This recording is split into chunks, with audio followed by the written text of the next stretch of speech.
This video is mainly for my smaller, like K2 students or pre-K through second grade. But my older kids are still, some of them that don't always play often, still have this same problem. When you're throwing a ball of any kind, you know what the word opposite means, right?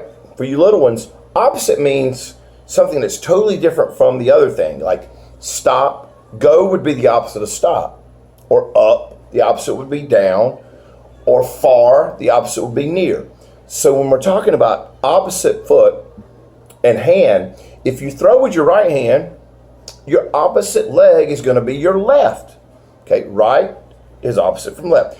So when you throw with your right hand, you step with your left foot towards the target, and then you point your front shoulder, which would be your left. It's also opposite. So left shoulder, left foot, which is opposite from right hand, toward your target and step. And if you step towards that target and follow through, you have a really good chance of throwing it straight and accurate. Now, if you're left-handed, of course, opposite would be right. So if you're left-handed and you throw with your left hand, you step with your right foot and point your right shoulder toward the target. So if you're playing with a partner, if you're playing against the wall and you're picking, like I used to do, if I didn't have anybody throw it, I'd go out, there was a gym beside my house when I was growing up, and I would pick a spot on the wall and I'd try to hit that spot. And I would step towards it. So just like with a partner, if you're picking out a spot, you point that shoulder from the opposite side of which hand you throw, and then you step with the opposite foot towards that target. And if you work on that, your throwing will become so much better. And I still see it. Some of the older kids, sometimes when we're playing, forget to do this.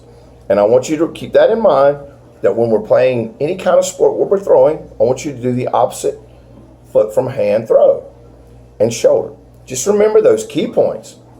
Right hand, you step with the left foot and point your left shoulder. And if you throw with your left hand, which would be this one, then you would step with your right foot and point your right shoulder. Just to reiterate what I said, I'm using big words, to say again so that you will get it and be very clear of it, to step with the opposite foot.